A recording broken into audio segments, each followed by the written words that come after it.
Imagine stepping outside your front door, sunlight spilling across the driveway, the quiet hum of a suburban morning wrapping the neighborhood like a blanket of calm. For a fleeting moment, life feels ordinary, safe, predictable. I remember that feeling clearly because it was the last quiet morning I had before everything turned into chaos. I walked out to my garage with nothing more on my mind than the errand ahead of me. My plan was simple: open the garage, back out my car, and be on my way. But the moment that heavy steel door began to creak upward, the neighborhood peace shattered like glass. She was there. Karen. Every neighborhood has one, they say, the self-appointed guardian of order, the watchful eye who believes rules were written for her to enforce personally. Ours lived 2 houses down, always on her porch with a coffee mug in one hand and judgment in the other. She thrived on whispers and warnings, convinced that without her, the entire community would collapse into weeds, clutter, and chaos. The garage door hadn't even fully opened before her voice pierced the air. "Excuse me. What do you think you're doing?" At first, I thought she was joking. Her tone carried the sharp edge of accusation, but her words seemed absurd. What was I doing?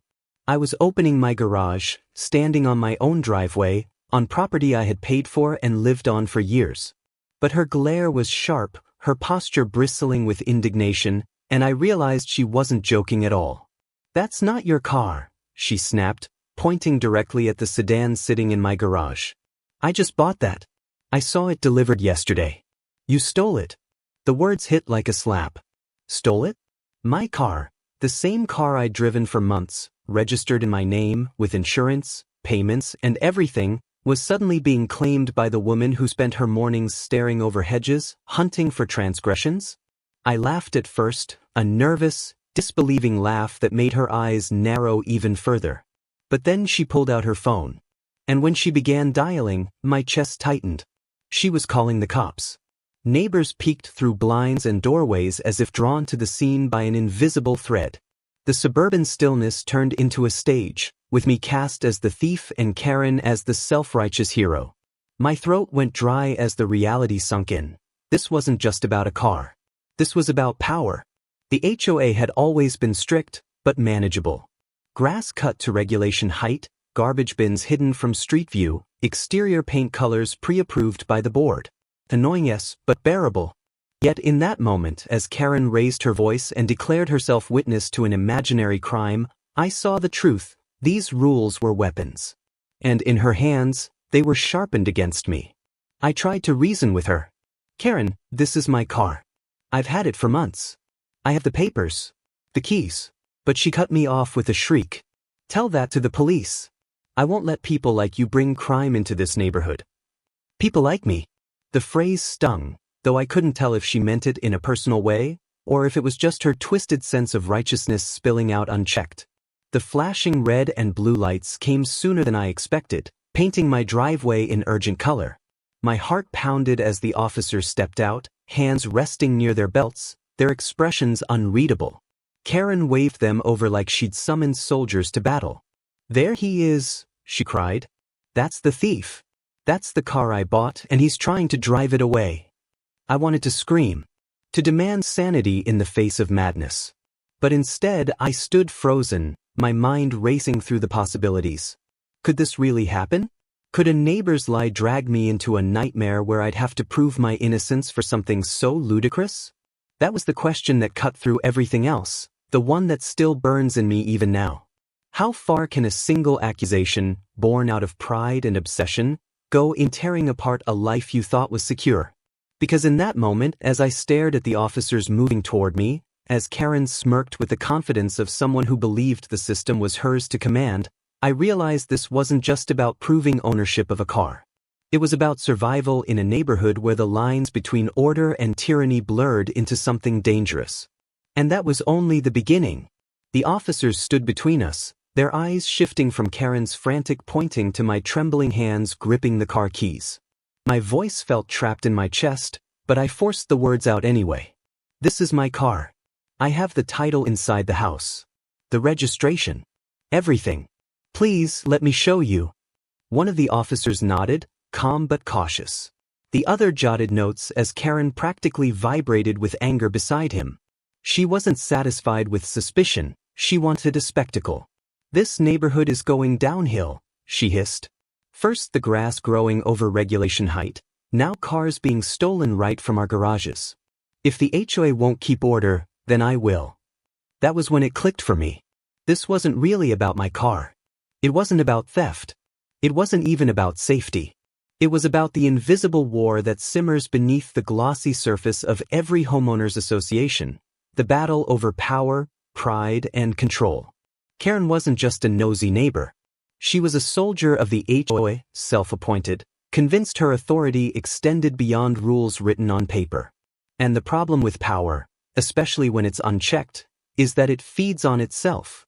It grows, festers, and twists until the smallest spark becomes a wildfire. The HOA's rules had always been pitched as protecting property values. That phrase had been repeated so often in newsletters, board meetings, and polite warnings tucked under doormats that it almost sounded noble. Who wouldn't want to preserve the value of their home?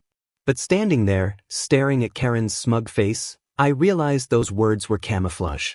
What they really protected was pride. What they really preserved was control. I remembered the first time I felt the HOA's shadow pressing against me.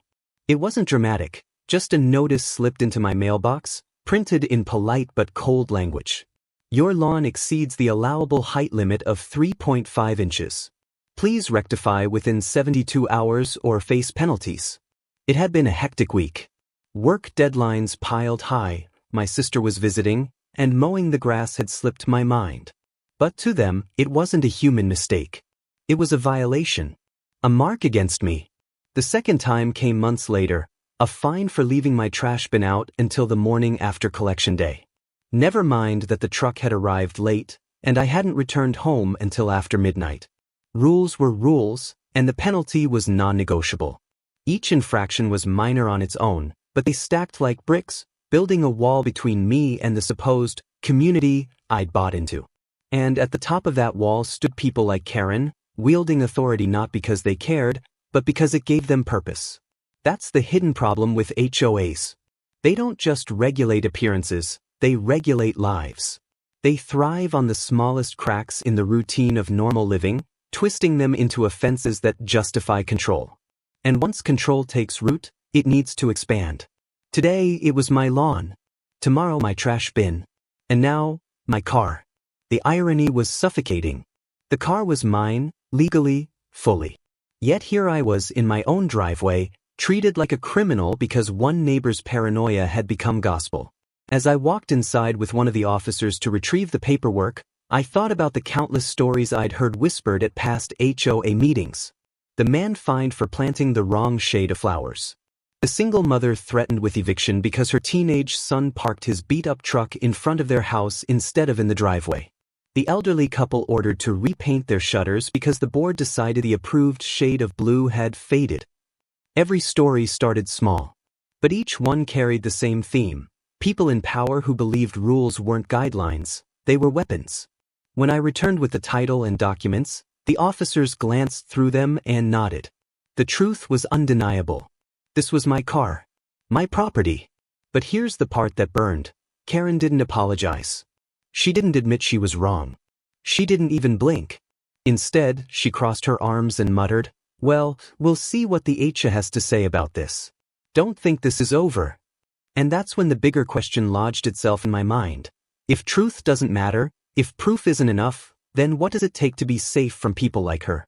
Because this wasn't about evidence. This was about narrative. And in Karen's world, in the HOA's world, the story was whatever they decided it to be.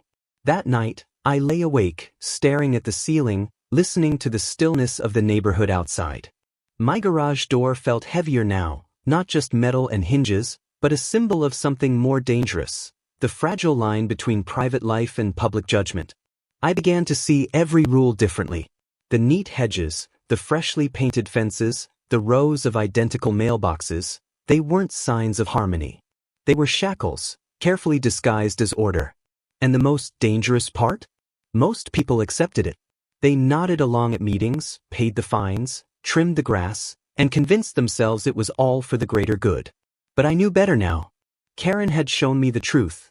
This was never about keeping the neighborhood beautiful. It was about keeping people obedient. And as I turned that realization over in my mind, I understood that the problem wasn't just Karen. The real problem was much larger, lurking behind every fine, every notice, every accusation. The problem was the HOA itself. And if I didn't find a way to fight back, I would lose more than par. I'd lose my voice, my freedom, maybe even the peace of living in my own home. The question was, how much damage would they cause before I finally pushed back? The days after Karen's accusation should have been calm. The officers had left satisfied, my paperwork had spoken louder than her ranting, and the matter, at least legally, was settled. But peace never returned. The first sign came subtle, almost invisible. A neighbor I'd waved to every morning avoided my eyes, turning quickly back into his house as if contact with me would taint him.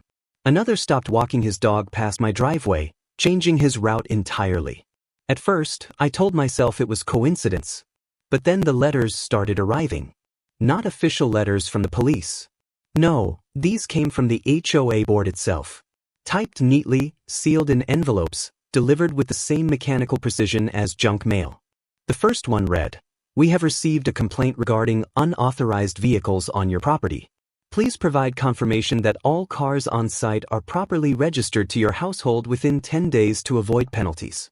It didn't matter that I'd shown the police everything. It didn't matter that the accusation was baseless. The board had chosen to entertain Karen's story. To them, it wasn't resolved. It was ammunition. I complied, of course. I sent them copies of my registration, insurance, title.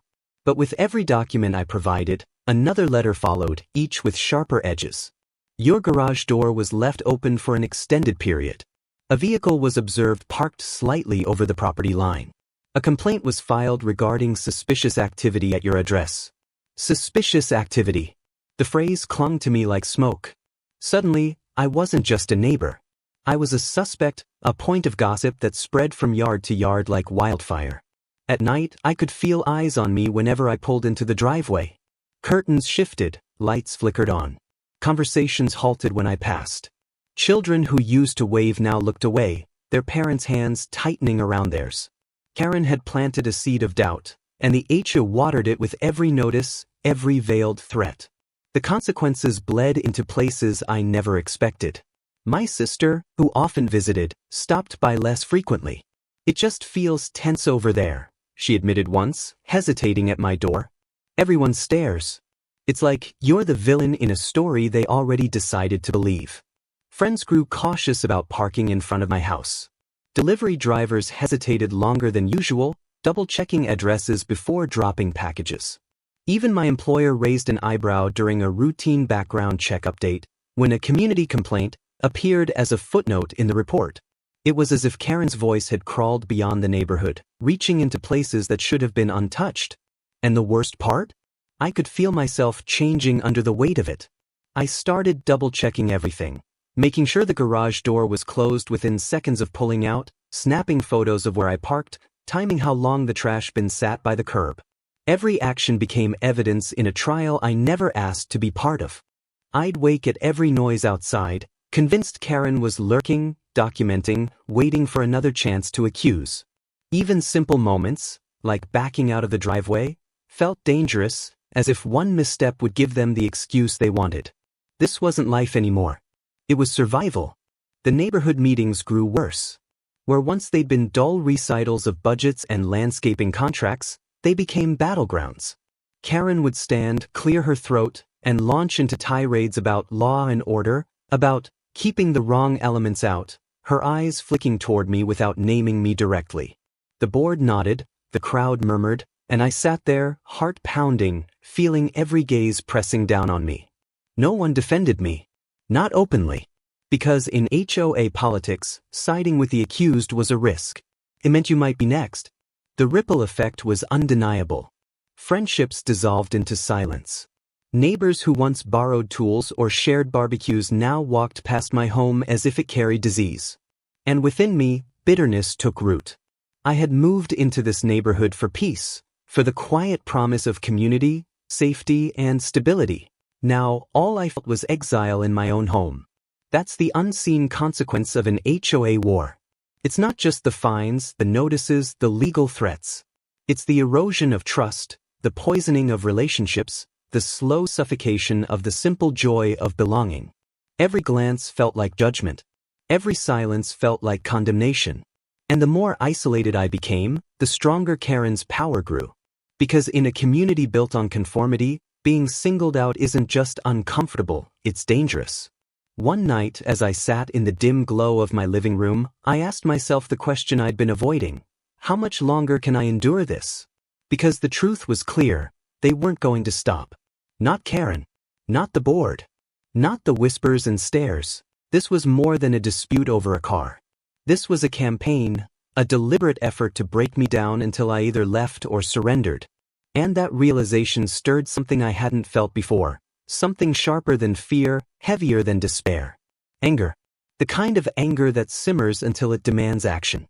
The kind of anger that transforms survival into rebellion. Because if I didn't push back, if I didn't fight, then the consequences would keep spreading until there was nothing left of the life I had built. And I wasn't ready to give up. Not yet. Not with shouting or grand speeches, but with a single decision made in the stillness of my living room one night. I had stared too long at the latest HOA notice. Failure to comply with community vehicle registration policy may result in legal action, and something inside me snapped. They wanted compliance. They wanted obedience.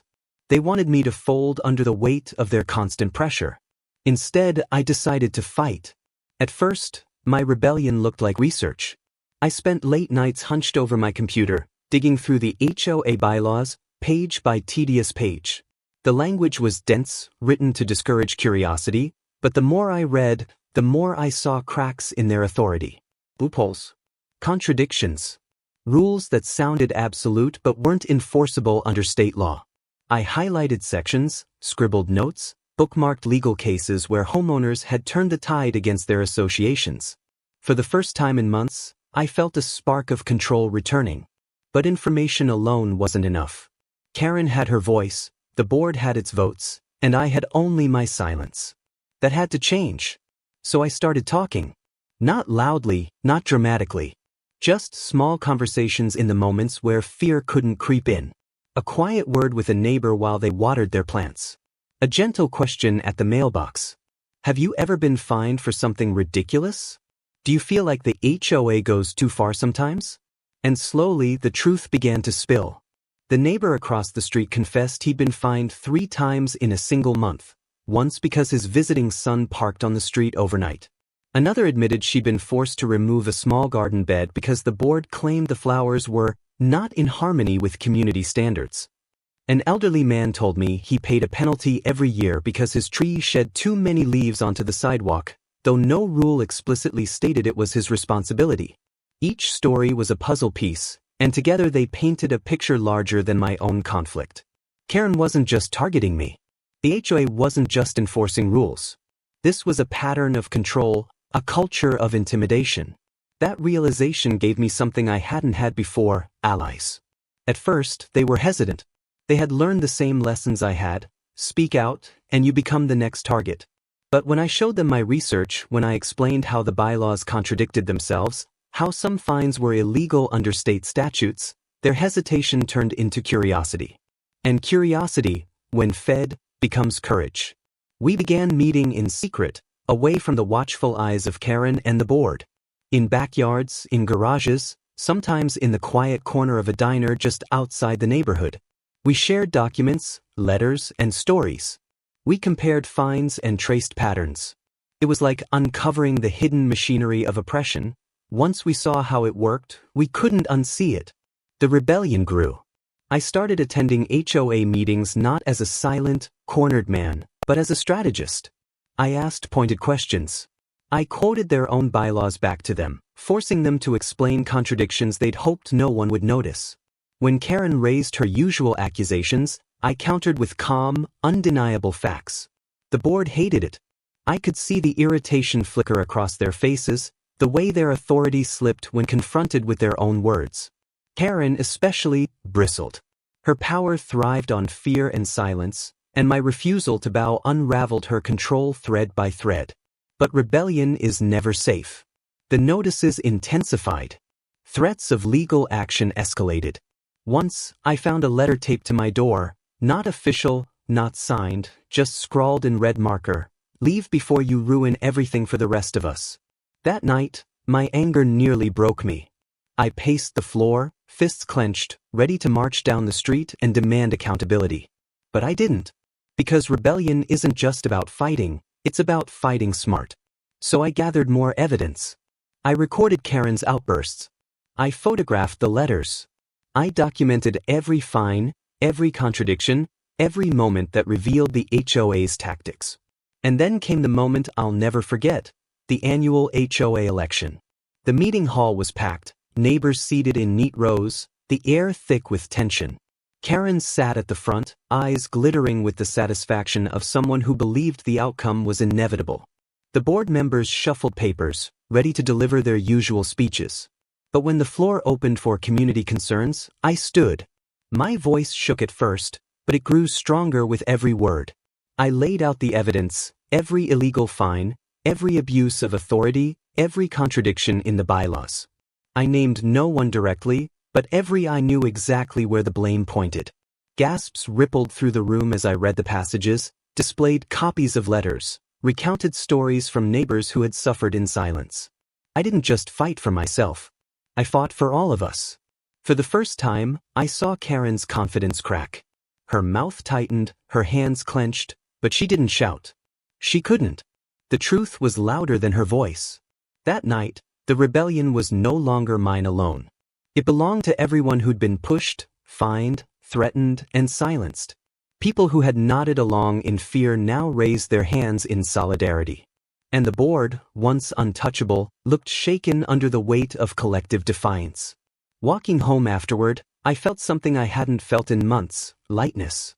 Not victory, not yet, but possibility. Because rebellion doesn't guarantee success.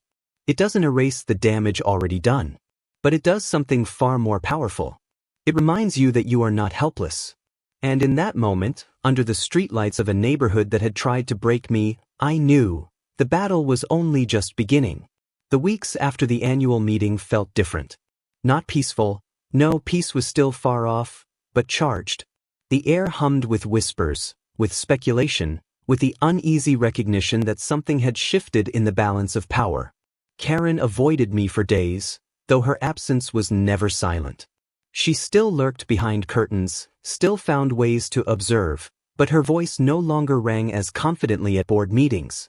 The HOA, too, grew quieter, their notices less aggressive, their threats more cautious. It was as if the rebellion had forced them to retreat into shadows, uncertain of their next move. For a moment, I thought victory might look like this, a silence where their noise had once been. But silence isn't victory. It's the pause before the storm. And the storm came. The HOA filed a formal complaint against me, citing continued disruption of community harmony and defamatory statements against board integrity. It was their way of reminding me they weren't done. The battle wasn't over. When the letter arrived, I sat at my dining table, hands trembling, the words blurring on the page. A lawsuit wasn't just inconvenience. It was financial ruin, emotional exhaustion, the kind of war that drags people through years of hearings and debts. For a long moment, I considered surrender. I considered paying whatever fines they wanted, silencing myself, retreating back into the quiet conformity they demanded. Maybe I thought that was the only way to survive. But then I remembered the faces from the annual meeting, the neighbors who had whispered their stories, the ones who had raised their hands in support, the ones who had looked at me with hope because I had dared to stand when they couldn't. If I surrendered, I wouldn't just lose my home. I'd lose myself. So I pushed forward. I hired a lawyer. I submitted every piece of evidence I'd gathered, the contradictory bylaws, the illegal fines, the threatening letters, the recordings of Karen's accusations. My attorney's eyes widened as he flipped through the stack. "They've overstepped," he said simply. "This isn't enforcement. This is harassment." For the first time, I felt the ground shift under my feet, not against me but for me. The case dragged on for weeks, hearings that stretched into hours, neighbors called as witnesses, board members squirming under questions they weren't prepared to answer. Karen testified too, her voice trembling between anger and desperation, insisting she'd seen what she saw, that her accusations were justified, that the neighborhood's safety depended on people like her. But evidence is louder than paranoia. Bit by bit, the truth unfolded in the sterile glow of the courtroom. The HOA had abused its power, Karen had fabricated her claims, and the fines, notices, and threats were not acts of order but acts of control. When the judgment finally came, it was clear. The court ruled in my favor. The HOA was ordered to retract the fines, cease their harassment, and pay damages. Karen's accusations were deemed baseless, her credibility shredded in the official record. The moment should have felt triumphant. And in some ways, it did. Relief washed over me like cool water on burning skin. The nightmare was ending, or at least that chapter was. But victory felt different than I'd imagined. Because standing there, outside the courthouse, watching Karen storm away with her pride in tatters, I realized something deeper.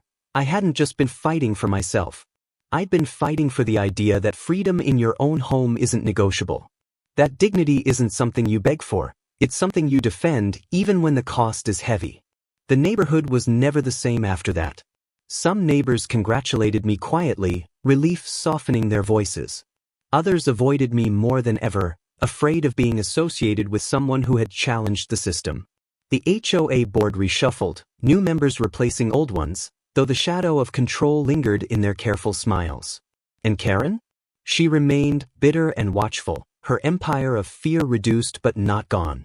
People like her never truly disappear. They retreat, they wait, they look for cracks. But I no longer feared her. Because I had learned the truth. No rule, no fine, no accusation has power unless you give it permission. And the moment you push back, the moment you refuse to bow, the facade of control begins to crumble. One evening, as I stood in my driveway, garage door open, the car gleaming under the fading sun, I let the silence settle around me. The same act that had once triggered chaos, opening my own garage, now felt like a victory in itself. Not because I had won in court. Not because Karen had been exposed. But because I had reclaimed something they tried to take. My right to exist without permission. That's the final realization I carry with me now. These Karens, the petty tyrannies of suburban life, they're not just about lawns or fences or cars. They're about the deeper battle between control and freedom, between fear and dignity. And when you stand against them, when you refuse to surrender, you discover a strength you didn't know you had. Yes, the cost is high. Yes, the scars remain. But so does the truth. And the truth is this: sometimes, the greatest rebellion is simply refusing to be silent. As I close my garage door now, I don't just hear the rumble of steel and hinges. I hear the echo of everything I've endured, the accusations, the stares, the whispers, the courtroom battles, and I know I've survived them all. The neighborhood may never see me the same way again. But I see myself more clearly than ever. And in that clarity lies freedom.